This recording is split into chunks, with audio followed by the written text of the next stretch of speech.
తిరుపతి జిల్లా ఏర్పేడు మండలం పాపానాయుడుపేటలో SS jewellery shop చోరీ ఘటనలో ఒకరిని అరెస్ట్ చేశారు పోలీసులు. నాటు తుపాకులతో కాల్పులు, ఐరన్ రాడ్తో దాడులు చేసి బంగారం ఎత్తికెళ్లి ప్రయత్నం చేయడంతో స్థానికులు అడ్డగించారు. దోపిడీ దొంగల్లో ఒకరిని పట్టుకుని దేహశుద్ధి చేసి పోలీసులకు అప్పగించారు. పరారీలో ఉన్న మరో ఇద్దరి కోసం 3 బృందాలుగా ఏర్పడి గాలింపులు చేపట్టారు పోలీసులు. దీనిపై మా ప్రతినిధి విజయమూర్తి మరింత సమాచారం అందిస్తారు. తిరుపతి జిల్లా ఏర్పేడు మండలం పాపనాయుడుపేటలో ఉన్నటువంటి ఏలుమలై వీధిలో ఉన్న ఎస్ఎస్ జ్యువెలరీలో నిన్న సాయంత్రం 7:30 గంటల సమయంలో దోపిడీ దొంగలు 3 బైక్పై వచ్చి ఒక్కసారిగా దోపిడీకి యత్నించారు. ప్రస్తుతం మనం సంఘటనా ప్రాంతంలో ఉన్నటువంటి షాప్ వద్ద ఉన్నాం. యజమాని మనకు అందుబాటులో ఉన్నారమ్మా, చెప్పండి జరిగిన సమయంలో మీరు ఎక్కడున్నారు, ఏం జరిగిందమ్మా సంఘటన? దిగి వచ్చాను సార్, గుడికాడికి అందరూ పోయినారు, మనం పోతామని బీగాలు వేసుకొని ఇట్లా దిగినాను. బండిలో వచ్చి 3 నిలిచారు.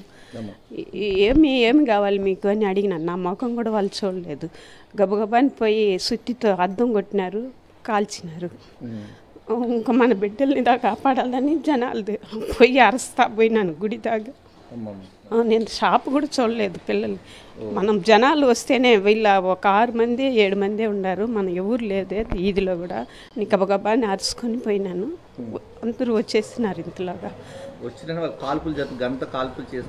2 చేసినప్పుడు కూడా నేను ఇక్కడే ఉండాను. వచ్చి ఇంకా మన వల్ల మనం పోతే మాత్రం వాళ్ళని ఇది చేయబోతాం, మనం అందరినీ పిలుస్తాము, ఈతను లేదే అనేసి అటదాకా పక్క వీధి దాకా పోయి వచ్చినాను. అంతలోగా వచ్చి గబగబాని పట్టినారు. కత్తి పెట్టుకొని బెదిరిస్తూ ఉన్నారు. తుపాకీలు కాలుస్తూ భయం చేస్తున్నారు. ఒకరు సుత్తి పెట్టుకొని కూడా కొడతాను, చంపేస్తానని బెదిరిస్తూ ఉన్నారు. అందువల్ల అందరూ బయట వచ్చేసాము. వాళ్ళు ఇద్దరు లోపల ఉన్నారు. అద్దాలన్నీ పగలగొట్టి బ్యాగుల్లో వేసుకొని ఇంక వెళ్ళిపోయే టైంలో మేము పట్టుకున్నాము. ఇక్కడ ఉండేవాళ్ళు అందరూ వచ్చినారు. లాస్ట్ టైంలో వచ్చి పట్టుకొని చేసి ఒకరిని పట్టుకున్నాము. అతని దగ్గర ఒక బ్యాగ్ ఉన్నింది, పోయి అతని దగ్గర ఇంకొక బ్యాగ్ ఉన్నింది. ఆ బ్యాగ్ కూడా పెరుక్కొని వస్తువులు అయితే ఇక అప్పటికప్పటికి తీసుకున్నాం. ఒక మనిషిని గట్టిగా పట్టుకొని పోలీసులకు అప్పగించున్నాం.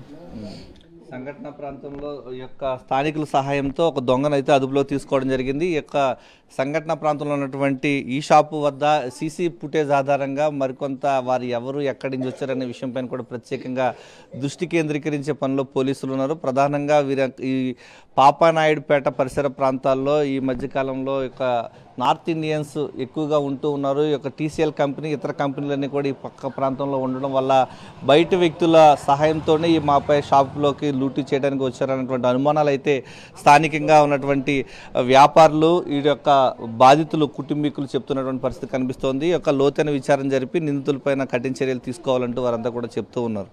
కెమెరామెన్ హరితో విజయమూర్తి, సాక్షి టీవీ, పాపానాయుడుపేట నుంచి.